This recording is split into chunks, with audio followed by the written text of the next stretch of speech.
ನಮಸ್ತೆ ವೀಕ್ಷಕರೇ, ಹೇಗಿದ್ದೀರಿ? ಎಲ್ಲರೂ ಚೆನ್ನಾಗಿದ್ದೀರಿ ಅಂದ್ಕೊಳ್ತೀನಿ. ನಾನು ಶಿಲ್ಪಾ ಶಶಿಕುಮಾರ್. ಈ ವಿಡಿಯೋದಲ್ಲಿ ನಾವು ಸುನಿತಾ ವಿಲಿಯಮ್ಸ್ ಅಂತರಿಕ್ಷದಿಂದ ನೋಡಿದ ಸುಂಟರಗಾಳಿಯೊಂದು ಹರಿಕೇನ್ ಆಗಿ ಪರಿವರ್ತನೆಯಾಗ್ತಿರೋ ಬಗ್ಗೆ ತಿಳಿದುಕೊಳ್ಳೋಣ ಮತ್ತು ಅವರ ಕ್ಷೇಮ ಸಮಾಚಾರದ ಬಗ್ಗೆನೂ ತಿಳಿದುಕೊಳ್ಳೋಣ. ಅವರು ಯಾವಾಗ ಭೂಮಿಗೆ ಬರ್ತಾರೆ ಅನ್ನೋದನ್ನು ತಿಳ್ಕೊಳ್ಳೋಣ. ಆದರೆ ಅದಕ್ಕೂ ಮುಂಚೆ ನೀವಿನ್ನೂ ಸಬ್ಸ್ಕ್ರೈಬ್ ಆಗಿಲ್ಲ ಅಂದರೆ ಈಗಲೇ ನಮ್ಮ ಚಾನಲ್ಗೆ ಸಬ್ಸ್ಕ್ರೈಬ್ ಆಗಿ, ಹಾಗೆ ಬೆಲ್ ಬಟನ್ ಒತ್ತಿ ವಿಡಿಯೋ ಅಪ್ಡೇಟ್ಸ್ ಪಡೆಯಿರಿ. ಮೊದಲನೇದಾಗಿ ನಿಮಗೆಲ್ಲ ತುಂಬ ಧನ್ಯವಾದಗಳು, ಯಾಕೆಂದರೆ ಹೆಚ್ಚು ಹೆಚ್ಚು ವೀಕ್ಷಿಸುತ್ತಿದ್ದೀರಿ ನನ್ನ ವಿಡಿಯೋಗಳನ್ನು. ಆದರೆ ಸಬ್ಸ್ಕ್ರೈಬ್ ಮಾಡಿಕೊಳ್ತಿಲ್ಲ. ದಯವಿಟ್ಟು ಪ್ಲೀಸ್ ಸಬ್ಸ್ಕ್ರೈಬ್ ಆಗಿ, ಅದು ಸಂಪೂರ್ಣ ಉಚಿತ. ಸಬ್ಸ್ಕ್ರೈಬ್ ಮಾಡಿಕೊಳ್ಳೋದ್ರಿಂದ ನಿಮಗೇನೂ ನಷ್ಟ ಆಗಲ್ಲ, ತೊಂದರೆನೂ ಆಗಲ್ಲ. ಆದರೆ ನಮಗೆ ಇನ್ನಷ್ಟು ನೈಜ ಉಪಯುಕ್ತ ವಿಡಿಯೋಗಳನ್ನು ಮಾಡಲು ಉತ್ತೇಜನ ಸಿಗುತ್ತೆ. ಲೈಕ್ ಕೊಡಿ, ಹಾಗೆ ಶೇರ್ ಮಾಡಿ. ಈಗ ವಿಷಯಕ್ಕೆ ಬರೋಣ. ಭಾರತೀಯ ಮೂಲದ ಅಮೆರಿಕದ ಗಗನಯಾತ್ರಿ ಆಸ್ಟ್ರೋನಾಟ್ ಸುನಿತಾ ವಿಲಿಯಮ್ಸ್ ಅವರು ಚಂಡಮಾರುತ ಒಂದು ಹರಿಕೇನ್ ಆಗಿ ಪರಿವರ್ತನೆಯಾಗ್ತಿರೋ ಬಗ್ಗೆ ಬಾಹ್ಯಾಕಾಶ ನಿಲ್ದಾಣದಿಂದ ಭೂಮಿಯ ಕಕ್ಷೆ ಮುಖಾಂತರ ನೋಡಿ ಪತ್ರಿಕಾಗೋಷ್ಠಿಯಲ್ಲಿ ಹವಾಮಾನ ವಿದ್ಯಮಾನದ ಬಗ್ಗೆ ಹೇಳಿದ್ದಾರೆ. ಆಫ್ರಿಕಾದ ಪಶ್ಚಿಮ ಕರಾವಳಿಯಿಂದಾಚೆಗೆ 1.5 ವಾರದ ಹಿಂದೆ ಶುರುವಾದ ಸುಂಟರಗಾಳಿ ಈಗ ಹರಿಕೇನ್ ಆಗಿ ಪರಿವರ್ತನೆಗೊಂಡಿದೆ ಮತ್ತು 98% ಇದೊಂದು ಬೆರಿಲ್ ಆಗಿದೆ. ಅದರ ಕೆಲವು ವಿಡಿಯೋಗಳನ್ನು ಮಾಡಿ ಕಳುಹಿಸಿದ್ದೇನೆ ಎಂದಿದ್ದಾರೆ. ಸುನಿತಾ ವಿಲಿಯಮ್ಸ್ ಸುಂಟರಗಾಳಿಯ ಕ್ಷಿಪ್ರ ಬದಲಾವಣೆ ಬಗ್ಗೆ ಹೇಳುವಾಗ, ಅಂತಾರಾಷ್ಟ್ರೀಯ ಬಾಹ್ಯಾಕಾಶ ನಿಲ್ದಾಣ ಇಂಟರ್ನ್ಯಾಷನಲ್ ಸ್ಪೇಸ್ ಸ್ಟೇಷನ್ ISS ಇಂದ ನೋಡಿ ಭೂಭಾಗವನ್ನು ತಲುಪುವ ಮುಂಚೆನೇ ಹರಿಕೇನ್ ಚಂಡಮಾರುತ ಬಲಹೀನವಾಗಿದೆ, ತನ್ನ ವೇಗವನ್ನು ಕಳೆದುಕೊಂಡಿದೆ ಎಂದಿದ್ದಾರೆ. ನಾನು ಮತ್ತು ಬುಚ್ ISSನ ಕ್ಯುಪೋಲಾ ಗುಮ್ಮಟದಲ್ಲಿದ್ದಾಗ ಹರಿಕೇನ್ನ ಕಣ್ಣಿನ ಚಿತ್ರ ತೆಗೆದಿದ್ದೇವೆ ಮೊನ್ನೆ ರಾತ್ರಿ, ಮತ್ತು ಆವಾಗ ಟೆಕ್ಸಾಸ್ನ ಕರಾವಳಿಗೆ ಅಪ್ಪಳಿಸಲು ಅಣಿಯಾಗಿತ್ತು. ಅತಿ ವೇಗ ತಗ್ಗಿತ್ತು, ಆದರೆ ಇನ್ನೂ ದೊಡ್ಡದಾಗಿ ತಿರುಗುತ್ತಿತ್ತು. ಹೌಸ್ಟನ್ ಏರಿಯಾದಲ್ಲಿದ್ದ ಮಿಷನ್ ಕಂಟ್ರೋಲ್ ಸ್ನೇಹಿತರು, ಕುಟುಂಬದವರಿಗಾಗಿ ಪ್ರಾರ್ಥಿಸುತ್ತೇವೆ.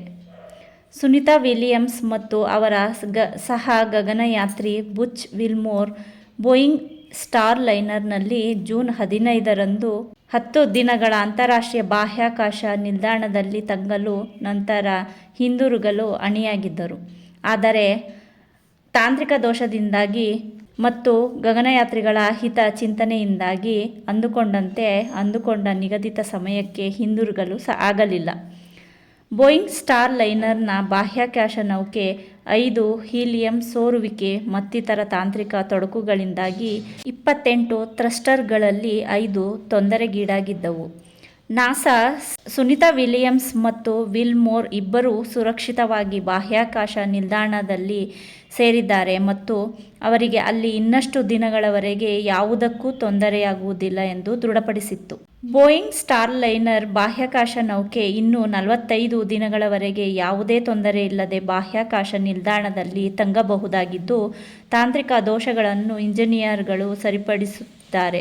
ಬುಚ್ ಅವರು ಬಾಹ್ಯಾಕಾಶ ನೌಕೆ ಅತ್ಯುತ್ತಮ ಚಾಲನಾ ಸ್ನೇಹಿ ಮತ್ತು ತುಂಬ ಚೆನ್ನಾಗಿದೆ ಎಂದು ಹೊಗಳಿದ್ದಾರೆ. ಸ್ವಯಂಚಾಲಿತದಿಂದ ಮಾನವ ಚಾಲನೆಗೆ ಮತ್ತು ತಮ್ಮ ಹಿಡಿತಕ್ಕೆ ತೆಗೆದುಕೊಂಡು ಸುರಕ್ಷಿತವಾಗಿ ಬಾಹ್ಯಾಕಾಶ ನಿಲ್ದಾಣ ಸೇರಿದೆವು ಎಂದಿದ್ದಾರೆ. ಎಲ್ಲ ತುರ್ತು ಪರಿಸ್ಥಿತಿಗಳಿಗೂ ನಾವು ಪೂರ್ತಿಯಾಗಿ ಎಲ್ಲ ವಿಧದಲ್ಲೂ ತಯಾರಾಗಿದ್ದೆವು ಎಂದು ಸುನಿತಾ ವಿಲಿಯಮ್ಸ್ ಅವರು ಹೇಳಿದ್ದಾರೆ. ನಾಸಾ ಮತ್ತು ಬೋಯಿಂಗ್ ಮುಖ್ಯಸ್ಥರು ಸ್ಟಾರ್ ಲೈನರ್ನ ಪ್ರಯಾಣಿಕರ ಸುರಕ್ಷಿತ ಹಿಂದಿರುಗುವಿಕೆಗೆ ಶ್ರಮಿಸುತ್ತಿದ್ದಾರೆ. ಪ್ರಸ್ತುತ ಅಂತಾರಾಷ್ಟ್ರೀಯ ಬಾಹ್ಯಾಕಾಶ ನಿಲ್ದಾಣವು ಒಟ್ಟು 9 ಸಿಬ್ಬಂದಿಯನ್ನು ಹೊಂದಿದೆ.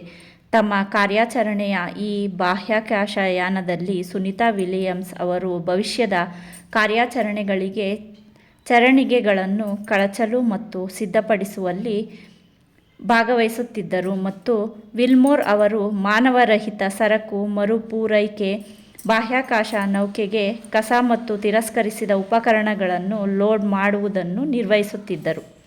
ಜೂನ್ 6ರಂದು ಆಗಮಿಸಿದಾಗಿನಿಂದ ವಿಲ್ಮೋರ್ ಮತ್ತು ಸುನಿತಾ ವಿಲಿಯಮ್ಸ್ ನಿಲ್ದಾಣದ ಸಂಶೋಧನೆ ಮತ್ತು ನಿರ್ವಹಣಾ ಚಟುವಟಿಕೆಗಳಿಗೆ ಸಕ್ರಿಯವಾಗಿ ಕೊಡುಗೆ ನೀಡಿದ್ದಾರೆ.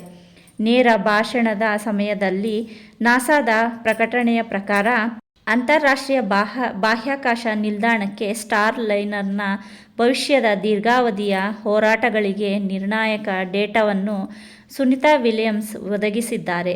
ಇವಿಷ್ಟು ಸುನಿತಾ ವಿಲಿಯಮ್ಸ್ ರವರ ಹರಿಕೇನ್ ಕುರಿತಾದ ಮತ್ತು ಸ್ಟಾರ್ ಲೈನರ್ ಹಾಗೂ ಅವರ ಕಾರ್ಯಾಚರಣೆಯ ಬಗೆಗಿನ ಮಾತುಗಳು.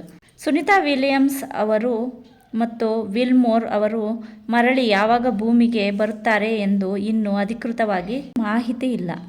ಇಬ್ಬರು ಸುರಕ್ಷಿತವಾಗಿರಲಿ ಮತ್ತು ಕ್ಷೇಮವಾಗಿ ಭೂಮಿಗೆ ಹಿಂದಿರುಗಲಿ.